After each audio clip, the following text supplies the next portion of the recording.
자, 이번 시간부터는 유체를 다룹니다. 지난번까지 고체를 다루었었는데요.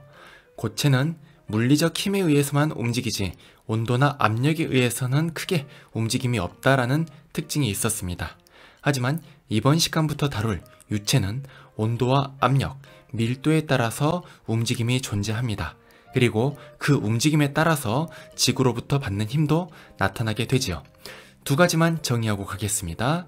먼저 공기덩어리는 온도가 높으면 높을수록 팽창합니다. 그러면 밀도가 작아지겠죠? 그래서 따뜻한 공기는 차가운 공기보다 그 밀도가 작습니다.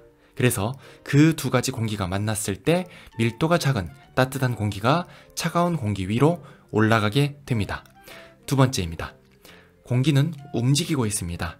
하지만 지구 단위의 스케일로 움직이다 보니까 지구에서 그리고 우주 공간에서 바라보는 모습이 다르기 때문에 여기에 따른 힘을 받습니다. 바로 이것을 전향력이라고 하는데요. 전향력은 북반구의 경우 움직이는 물체의 오른쪽 직각 방향으로 작용합니다. 자, 그래서 이번 단원에서는 두 가지. 아까 말한 대로 온도가 높은 공기는 밀도가 작다. 두 번째, 북반구에서 물체의 전향력은 움직이는 방향의 오른쪽 직각 방향으로 작용한다. 이 두 가지를 염두하시고 모든 상황을 접근하시면 훨씬 더 이해가 쉬울 것입니다.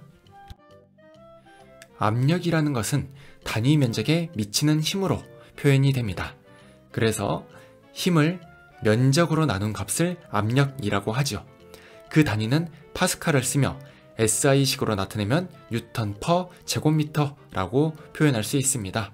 이때 뉴턴은 힘의 단위, 그리고 제곱미터는 단위 면적이라는 뜻이 되겠습니다. 토리첼리라는 사람이 있었습니다. 이 사람은 공기를 통한 압력이 존재한다 라는 사실을 정성적으로 알고 있었지요. 하지만 그는 다른 사람들에게 공기의 압력, 기압을 드러내기 위해서 어떤 실험을 해야 될지 고민을 하고 있었습니다. 자, 그래서 한 것이 바로 그림에 나온 수은 관련 실험입니다. 자, 만약 하나의 시험관이 있습니다. 길이가 1m라고 해보지요. 그럼 1m인 시험관에 수은을 가득 채운 후에 이 수은이 담긴 수조에 다시 거꾸로 쳐박게 되면 어떻게 될까? 라는 궁금증, 그리고 실험을 설계하게 되었습니다. 만약 기압이 없다면 위에서부터 누른 수은의 무게는 바로 그 수조에 있는 수은 높이와 일치될 때까지 쭉 내려가게 될 것입니다. 자, 그런데 실제로 실험을 해보았더니 이렇게 나오지는 않았던 것 같습니다. 최초의 수은 기둥은 그 시험관 끝에서부터 조금씩 내려오기 시작했습니다.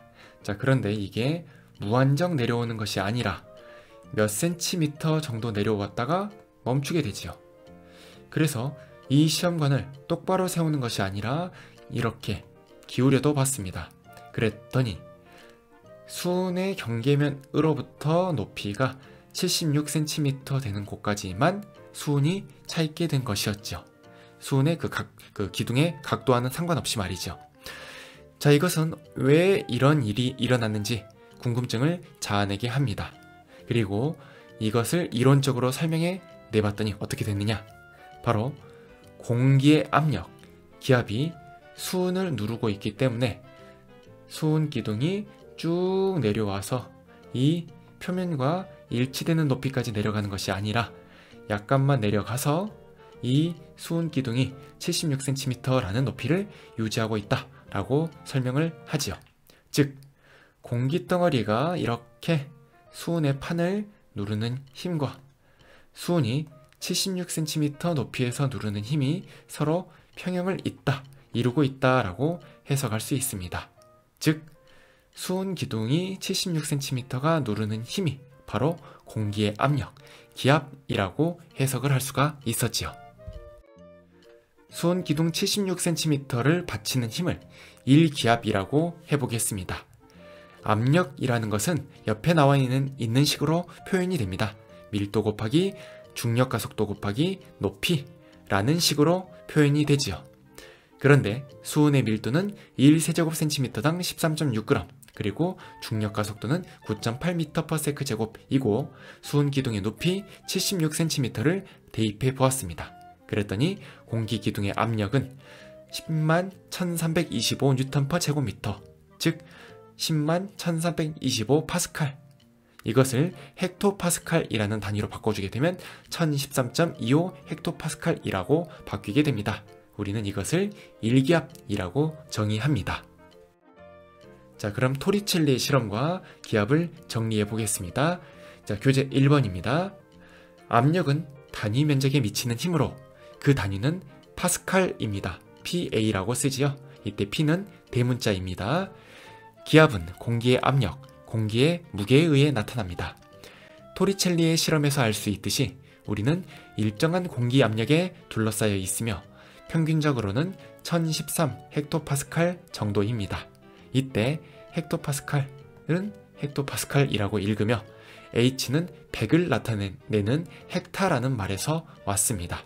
자, 그래서 여러분들이 기압의 단위를 쓸 때 H는 소문자, 그리고 파스칼 할 때 P는 대문자로 써야 된다라는 점을 유의하시기 바랍니다. 그러므로 1 헥토파스칼은 100 파스칼과 같습니다.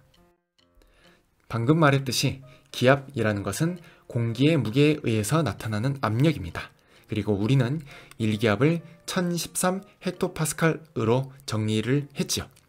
자, 우리가 가다 보면 산에도 있을 수 있고 바다도 있을 수 있고 어쨌든 고도가 높거나 낮은 지역에 있을 수도 있습니다. 그럼 보통은 고도가 높은 지역에서 기압이 낮고 고도가 낮은 지역에서 기압이 높겠지요. 자, 그런데 이렇게 해서는 현재 공기의 흐름을 제대로 설명하지 못합니다. 그래서 산에 있든 바다에 있든 간에 이것을 해수면에서 측정된 기압, 그러니까 해면 기압으로 보정하게 됩니다. 예를 들어서 산 꼭대기에서 기압을 측정했다면 이것을 지면으로 내리고 왔을 때 몇 헥토파스칼인지 수치로 보정한다라는 얘기가 되겠습니다. 자, 그랬더니 주변보다 기압이 높은 곳, 주변보다 기압이 낮은 곳이 발생하게 됩니다.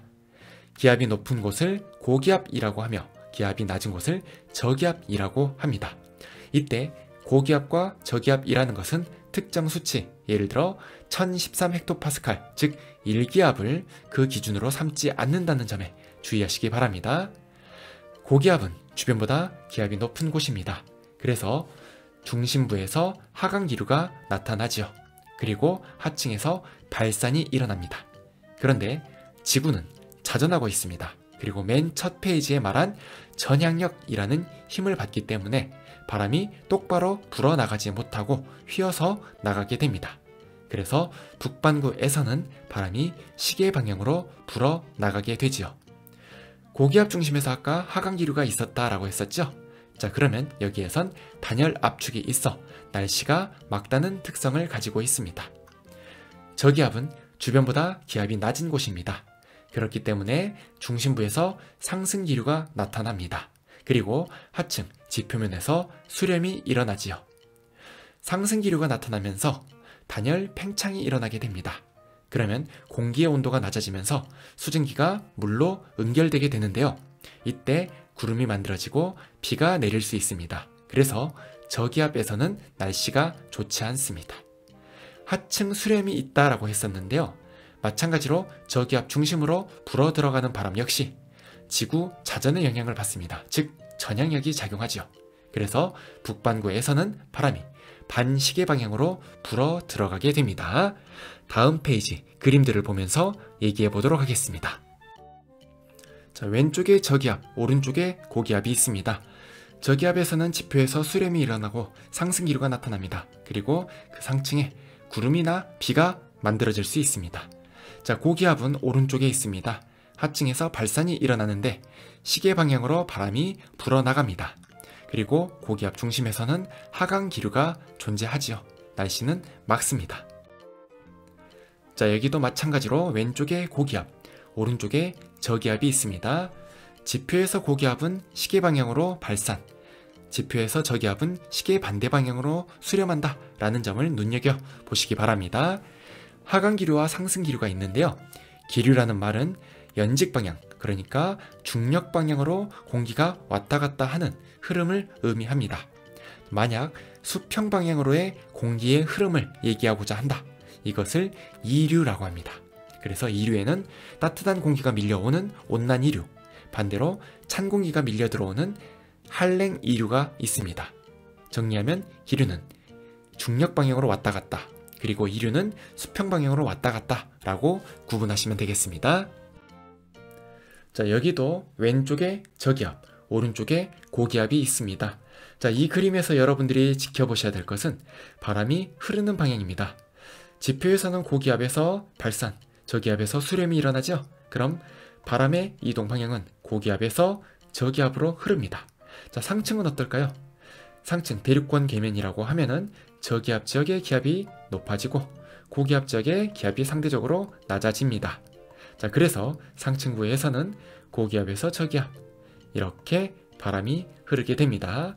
어찌되었건 간에 바람의 흐르는 방향은 고기압에서 저기압 방향이다 라고 기억을 해두시면 되겠습니다. 교재 정리하겠습니다. 2번입니다. 주변보다 기압이 높은 곳을 고기압이라고 합니다. 1기압보다 높은 지역이 아님에 유의하시기 바랍니다. 북반구에서 고기압 지역은 지상에서 바람이 시계 방향으로 불어나갑니다.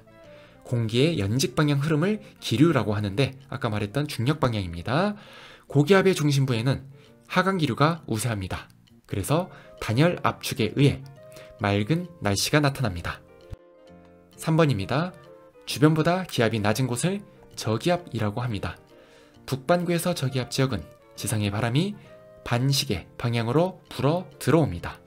중심부에서는 상승 기류가 우세하여 중심부에서 단열 팽창이 일어날 수 있지요.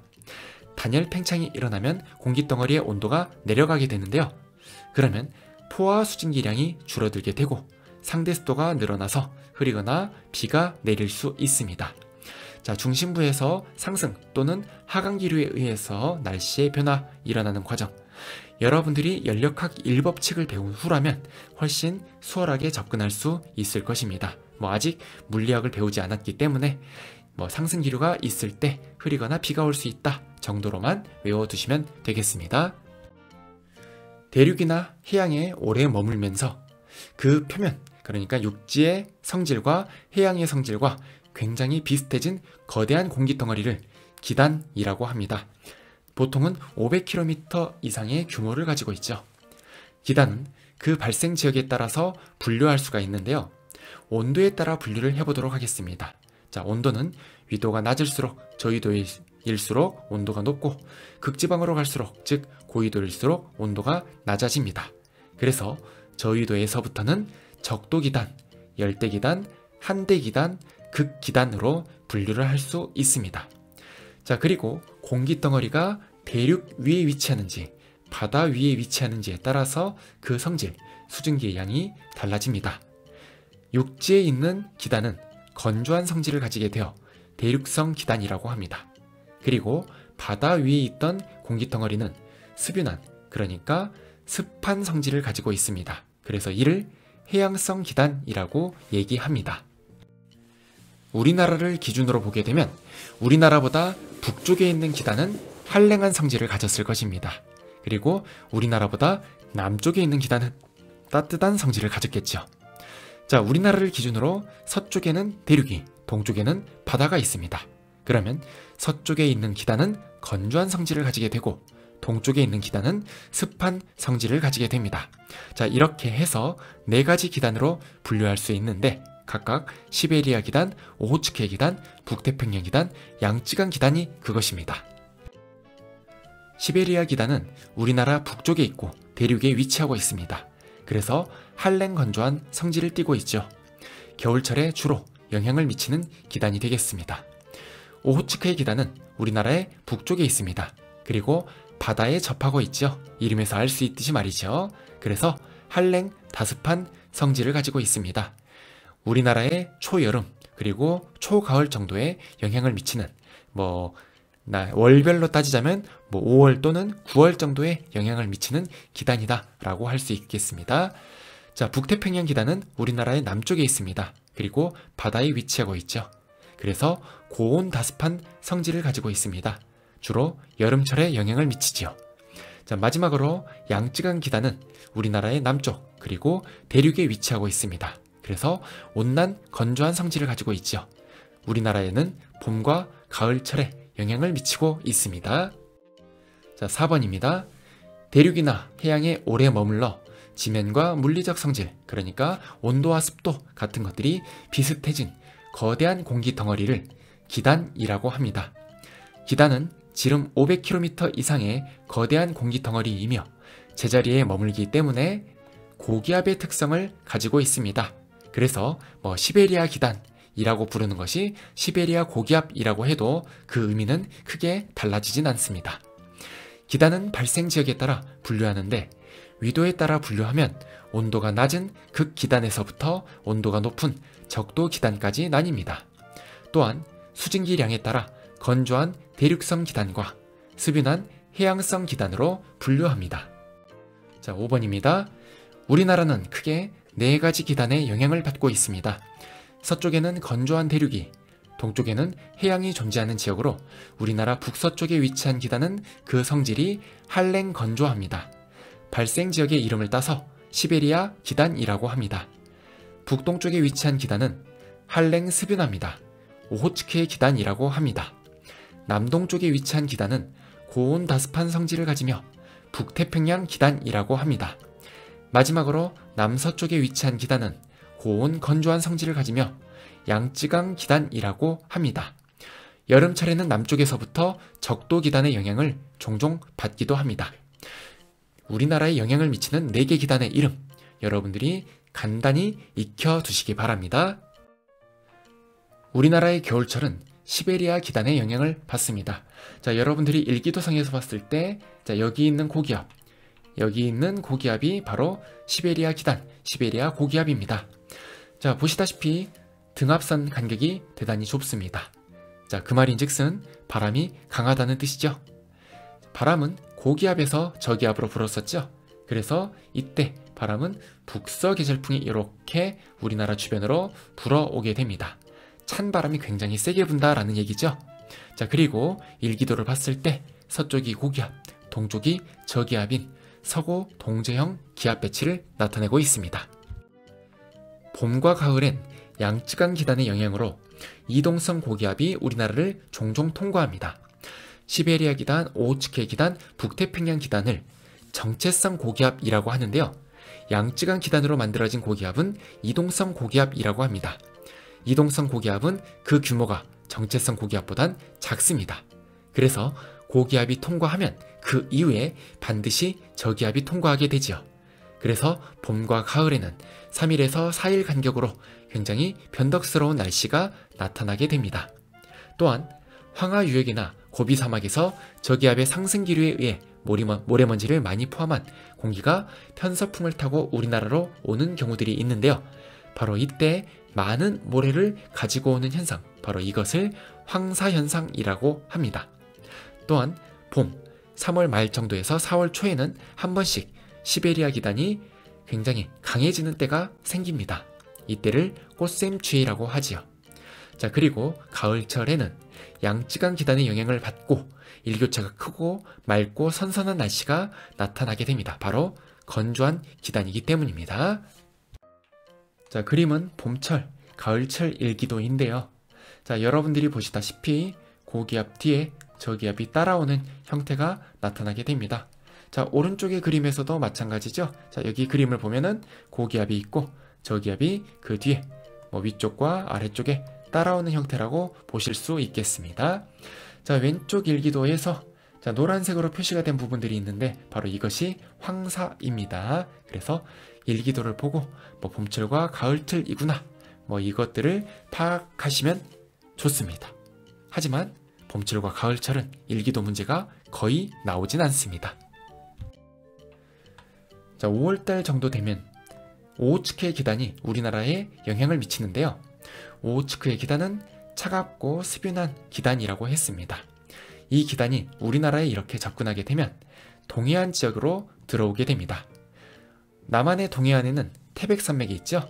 그래서 이 공기덩어리가 산맥을 따라서 오르내리게 됩니다. 자, 올라갈 때 주변보다 기압이 높기 때문에 팽창을 하죠.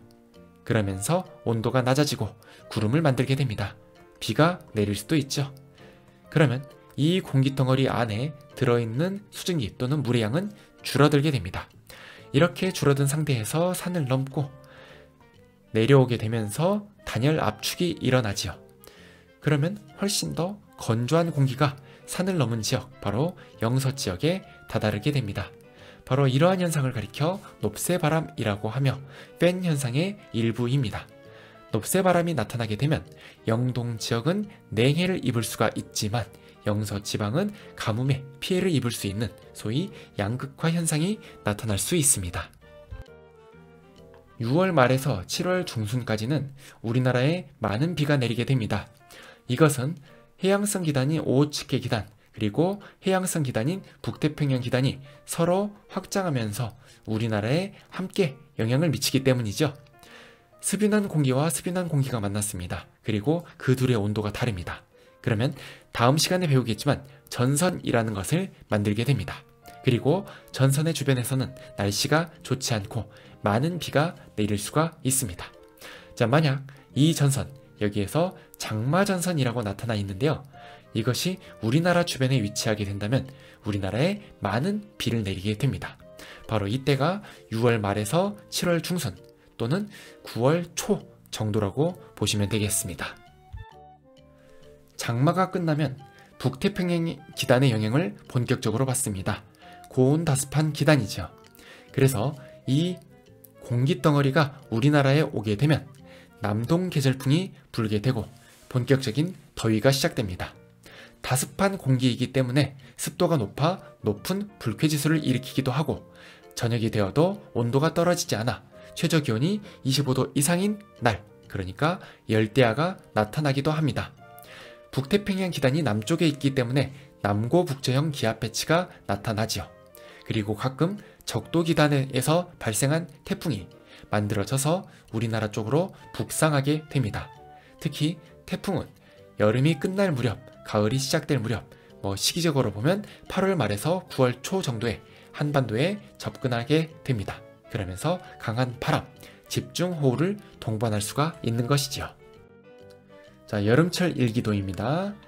일기도 상에 봤을 때, 자, 여기 우리나라를 기준으로 남동쪽에 거대한 고기압이 있죠. 바로 이게 북태평양 기단, 북태평양 고기압이라고 할 수 있습니다. 자, 그리고 대륙 쪽을 봤더니 거의 다 저기압입니다. 그래서 남고 북저형 기압 배치가 나타나지요.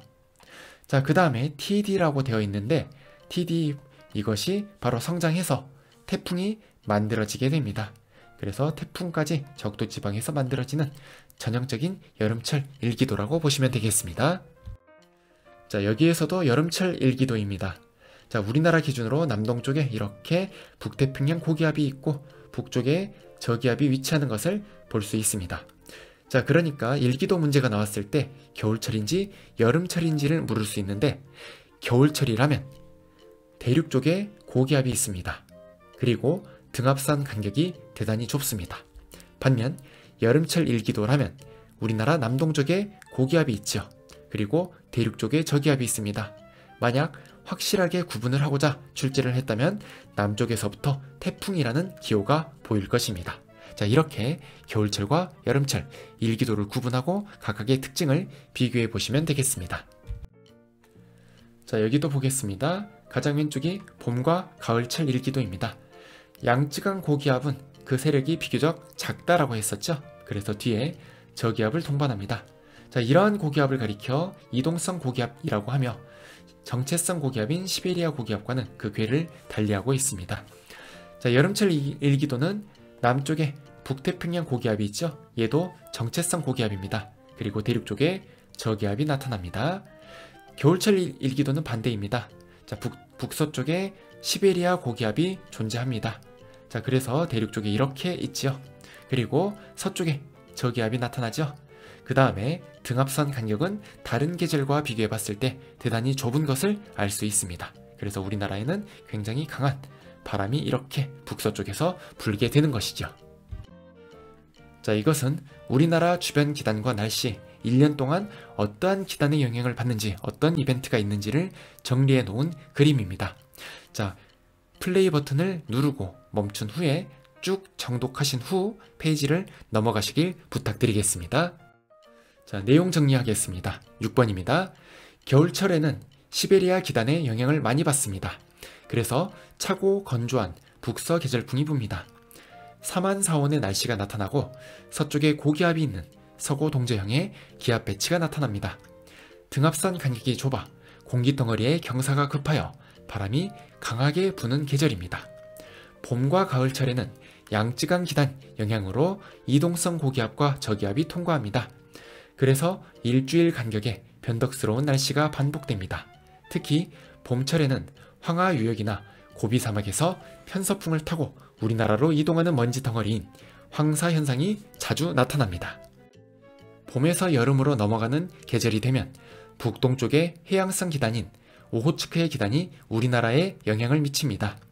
그러다 남동쪽의 해양성 기단인 북태평양 기단과 우리나라에서 만나게 되면 장마전선을 형성합니다. 둘 다 습연한 기단이므로 장마전선은 한반도 동서로 길게 뻗어 많은 비를 내리게 합니다. 여름철에는 오호츠크의 기단이 물러가고 북태평양 기단의 영향을 주로 받습니다. 고온다습한 기단이므로 남동 계절풍이 불고 습도가 높은 계절입니다. 그래서 밤에도 온도가 떨어지지 않아 최저기온이 25도 이상인 날이 지속되는 열대야 현상이 일어납니다. 남쪽에 기단이 있어 남고 북저형 기압 배치가 나타나는 계절이기도 합니다. 기단은 그 지표, 그러니까 육지 또는 해양과의 성질을 공유한다라고 했습니다. 그래서 그와 비슷한 성질을 가고 있죠. 그런데 계절이 바뀌거나 바람이 불다 보니 기단이 이동을 할 수가 있습니다. 확장된다라고 얘기를 할게요. 확장된 기단은 다른 지역으로 이동하면서 표면에서부터 열과 수증기를 교환합니다. 그러다 보니까 기단 하부에서부터 온도와 습도 등의 성질이 달라지게 됩니다. 자, 여기에서는 두 가지 케이스에 대해서 얘기합니다. 차가운 육지에서 따뜻한 바다를 지났을 때 또는 따뜻한 바다에 있는 것이 차가운 육지를 만났을 때 두 가지 경우에 대해서 얘기해 보겠습니다. 자, 먼저 한랭한 기단의 남하를 생각해 봅시다. 시베리아 기단이라고 생각해 봅시다. 그럼 시베리아 기단은 우리나라 쪽으로 확장해 오면서 중간에 황해를 지나게 됩니다. 따뜻한 바다지요. 그러면 기단 하부의 온도가 상승하고 수증기의 양은 증가합니다. 그러면 기단 하부의 밀도는 작아지게 되지요. 하층부의 밀도가 작은 공기, 상층부의 밀도가 큰 공기가 존재합니다. 그러면 불안정한 상태가 되지요. 공기는 불안정한 상태를 해소하기 위해서 하층에 있는 공기가 상층으로, 상층에 있는 공기가 하층으로 이동하게 되는데요. 이것을 대류라고 합니다. 이 중에 상층으로 올라가는 공기는 단열 팽창에 의해서 구름을 만들어내게 됩니다. 이때 이 구름은 좁고 굉장히 높이 솟아오른 저군형 구름이 되지요. 저군형 구름이 계속해서 편서풍을 타고 넘어와 우리나라 서해안으로 도착하게 됩니다. 바다에서 육지로 오다 보니까 마찰력은 증가하지요. 그래서 빠르게 이동할 수가 없습니다. 정체되어 있던 구름들이 쌓이게 되면 서해안 지방에 소나기나 폭설을 유발하게 됩니다. 그래서 우리나라의 남서 해안은 남쪽에 있음에도 불구하고 많은 양의 눈이 내리는 상태가 되는 것입니다. 반면 온난한 기단이 북상하는 경우도 있습니다.